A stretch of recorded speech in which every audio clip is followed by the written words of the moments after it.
राधे राधे दोस्तों, आप सभी को हमारे YouTube channel Sharma sir India में स्वागत है। रीजनिंग के कुछ सवाल लेके आपके सामने हाजिर हुआ हूं, इसलिए आप लोगों से एक ही गुजारिश करता हूं कि कृपया आप वीडियो को बिना स्किप करके पूरा वीडियो को देखिए। चलिए अब हम वीडियो स्टार्ट करते हैं, देखते हैं क्या है आपका सवाल। इफ 18 + 12 = 30, अगर हम 18 और 12 को ऐड करें तो कितना होगा? 30 ही होगा। 18 और 12 को हम ऐड करने पर 30 ही आएगा। एंड 40 + 7 करें तो कितना होगा? 47 होगा, लेकिन यहाँ पर 165 दिया गया है, मतलब कोई और दूसरा लॉजिक से बनाया गया है। Then find 35 + 14 = question mark. तो 35 + 14 कितना होगा, वही हमको निकालना है। समझ गए ना ये क्या बोला है? 18 + 12 ऐसे हम ऐड करने पर कितना आएगा? 0 3 30 आएगा। 40 और 7 ऐड करने पर 47 आता है, लेकिन यहाँ पर 165 दिया गया है, मतलब कोई दूसरा लॉजिक से ये 18 और 12 से 30 बनाया गया है। ऐसे ऐड करके नहीं बनाया गया है, नहीं तो ऐड करने से होता तो यहाँ पर भी ऐड करने से 47 दिया होता, 165 नहीं दिया होता। मतलब कोई दूसरा रीजन से या दूसरा लॉजिक से ये बनाया गया है, तो वही वाला लॉजिक हमको निकालना है। नहीं तो हमारा आसान था आंसर। देखिए 35 + 14 49, यहाँ पर एक टिक कर देते थे हम, राइट होता था। लेकिन 49 आंसर शायद नहीं होगा, क्योंकि ये जो लॉजिक से ये 18 और 12 से 30 बना, वही लॉजिक से हमारा 40 और 7 से भी 165 बना है। उसी लॉजिक से अगर हम 35 + 14 ऐड करने पर कोई दूसरा नंबर आएगा, वही हमारा आंसर होगा। अगर हम 49 पर टिक करें तो ये वाला क्वेश्चन के साथ एडजस्ट नहीं होगा, क्योंकि 40 + 7 47 होना चाहिए था, 165 है। तो 165 जिस लॉजिक से बना उसी लॉजिक से इसका ऐड करना पड़ेगा। ठीक है, देखते हैं आप क्या है इसका मामला, क्या है मसला, वो हम अब देखेंगे। ऐड करने से नहीं हुआ वो हमको पता चल गया। अब माइनस करके देखते हैं। 18 - 12 करने पर कितना होगा? 6 होगा। और अगर हम 6 को × 5 कर दें तो 30 आ जाती है, हमको 30 मिल गया। अब यहाँ पर 40 और 7 का भी वैसे देखते हैं। 40 और 7 प्लस करने पर 47 आ गया, 165 नहीं आया, तो हम एक बार माइनस करके भी देखते हैं। 40 - 7 आपका 33 हो गया। क्या किया था हमने? यहाँ पर × 5 कर दिया था। यहाँ पर भी एक बार × 5 करके ट्राई करते हैं क्या आएगा। 5 × 3 15, हैंड नंबर 1। 3 × 5 15 + 1 16, 165, मतलब इससे ये माइनस कर दिया और × 5 कर दिया दोनों में, तो यहाँ पर भी 165 आ गया। यहाँ पर 30 आ गया × 5 करने पर, यहाँ पर × 5 करने से 165 आ गया। अब यहाँ पर देखते हैं 35 - 14 करके देखते हैं कितना होगा। 1 12 21।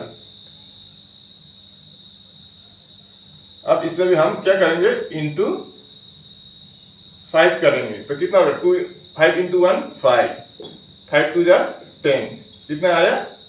105। यहाँ पर 5 इंटू किया था, इसलिए यहाँ पर भी हमने 5 से इंटू किया, तो 105 आ गया। यानी कि आपका सी वाला ऑप्शन सही जवाब होगा। यहाँ पर 49 नहीं होगा, बल्कि आपका 105 सही जवाब होगा। जिस लॉजिक से ये और ये बना है, उसी लॉजिक से अगर हम करें तो इसका आंसर कितना आ जाएगा? 105 आएगा, 49 नहीं आएगा। ये आप ध्यान रखिए। उम्मीद है कि अगर इस तरह का सवाल आए तो आप अब कर पाएंगे। यहाँ पर कोई दूसरा लॉजिक था, सीधा सीधी ऐड नहीं किया गया था, ये बात याद रखिए आप। अब हम इस सवाल को देखते हैं। Read the given pattern carefully and select the number that can replace question mark in it. यहाँ पर एक स्क्वायर बॉक्स के अंदर 9 बॉक्स बनाया गया है, या मान लीजिए कि एक बड़ा बॉक्स के अंदर 9 छोटा छोटा बॉक्स बनाया गया है। तो वो छोटा छोटा बॉक्स में क्या क्या है? 20 26 130 28 35 क्वेश्चन मार्क, 41 16 और 164। अब क्वेश्चन मार्क की जगह पर क्या है, वही हमको निकालना होगा। और 4 ऑप्शन यहाँ पर दिया गया है। ये कैसे किया होगा? रो में या कॉलम में? कॉलम का मतलब ऐसा है, कॉलम का मतलब खंबा, मतलब सीधा ऐसा होगा, और रो का मतलब ऐसा होगा, हॉरिजॉन्टली। और कॉलम को हम वर्टिकली भी बोलते हैं। अब देखिए, अगर ऐसा करें तो कॉलम में करें तो क्या होगा? बड़ा वाला संख्या नीचे है, मतलब ये ऐसे कर सकेंगे। और दूसरे वाले में देखिए, बड़ा वाला संख्या बीच में है, तो थोड़ा प्रॉब्लम हो सकता है।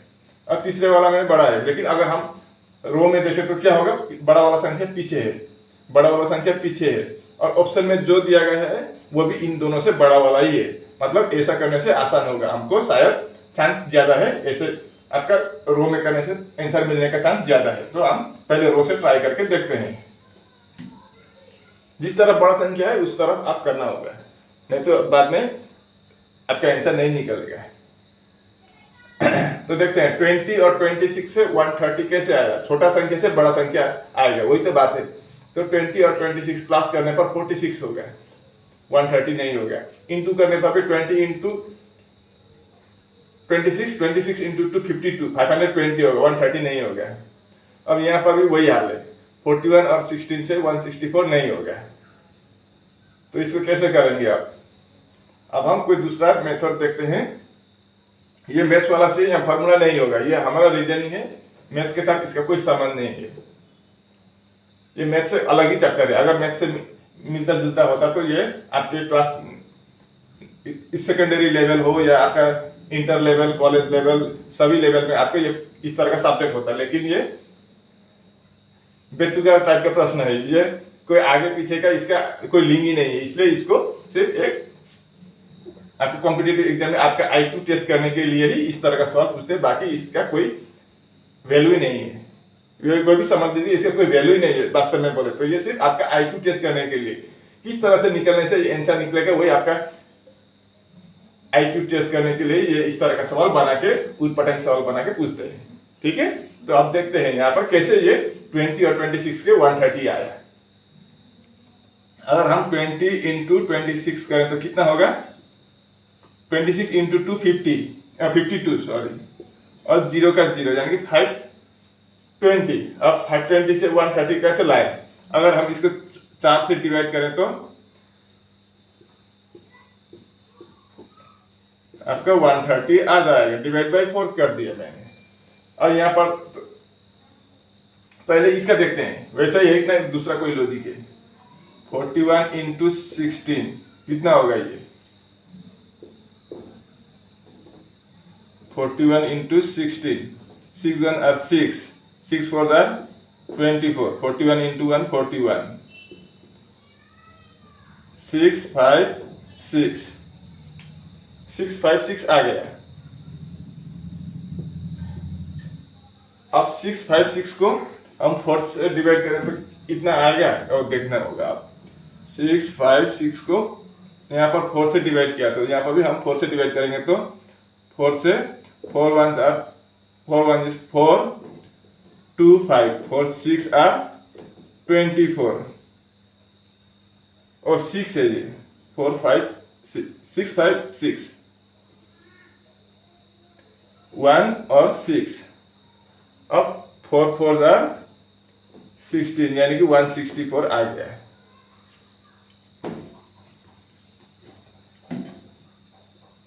वन 4 से काटने पर, मतलब इन दोनों को पहले वाला और दूसरे वाला को हम मल्टीप्लाई करेंगे, और उसके बाद जो आंसर आएगा उसको हम 4 से अगर डिवाइड करें तो यहाँ पर आ जाएगा। अब यहाँ पर 28 इंटू 35 और 28 इंटू 35 करने के बाद कितना आएगा, 8 5 jar 44, 5 2 jar 10 plus 4 14, 8 3 jar 24, 2 3 2 jar 6 plus 2 6 2 8, तो 0 8 9। अब हम इसको 4 से फिर डिवाइड करेंगे, कितना आया आपका 980। अब 980 को 4 से डिवाइड होगा कि नहीं होगा देखते हैं। 980 हम 4 से डिवाइड करके देखते हैं। 4 2 जार 8, 1 8, 4 4 जार 16, 2 0, 4 5 जार 20 यानी कि 245 आ गया। 980 को 4 से डिवाइड करने पर 245, 245 ऑप्शन में सी वाला ऑप्शन सही जवाब होगा। क्वेश्चन मार्क की जगह पर क्या आ जाएगा, 245।